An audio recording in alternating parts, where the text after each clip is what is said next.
So over here you can see that I have an image which is a bit dark, and what you can also do to work around with this and correct it is use something called guided levels.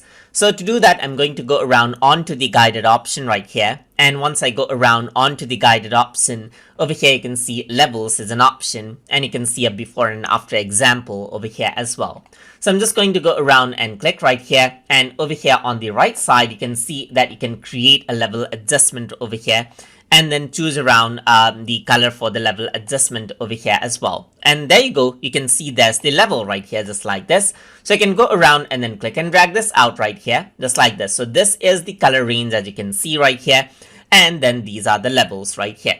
So you can see that the picture is dark, that's why the dark area is much more focused right here. But if I were to click and drag this bright area, now this becomes the brightest area, and now you can see it changes out the contrast right here. You can go around over here and use the slider so that you can make the picture much more darker or much more brighter, as you can see just like this as well, without changing the higher and lower values right here. You can change around the output levels right here just like this to control out the final output over here as well. And you can go around and work around with, let's say for example, auto option over here as well.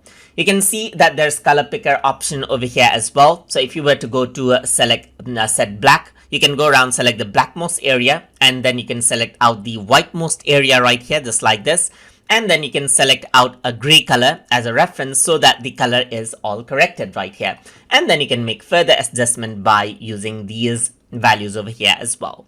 And over here you can see that the output really changes out, and you can disable the preview as well just like this. But if you enable the preview, then you see how it would actually look. So apart from going around and changing around the color right over here in levels, you can go around onto the channel and select out red channel over here as well. So you can change this out to make it more red. Just work around with the red channel. Then you can go around onto the green channel as you can see right here and make it more green over here as well, as you can see. And you can go around onto the blue channel over here as well and work around with much more blue option right here just like this.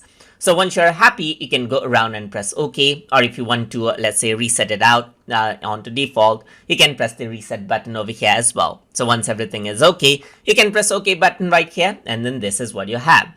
So over here, you can see that this is the before right here, and you can go around, and this is the guide over here as well to help you around with how to work with it. So once you're happy, you can press next, and then you can continue editing in quick, and this is the final result, as you can see just like that. And that is how you can work around with guided levels inside of Adobe Photoshop Elements. So I hope you guys learn something as always. And as always, please like, comment, share, and subscribe.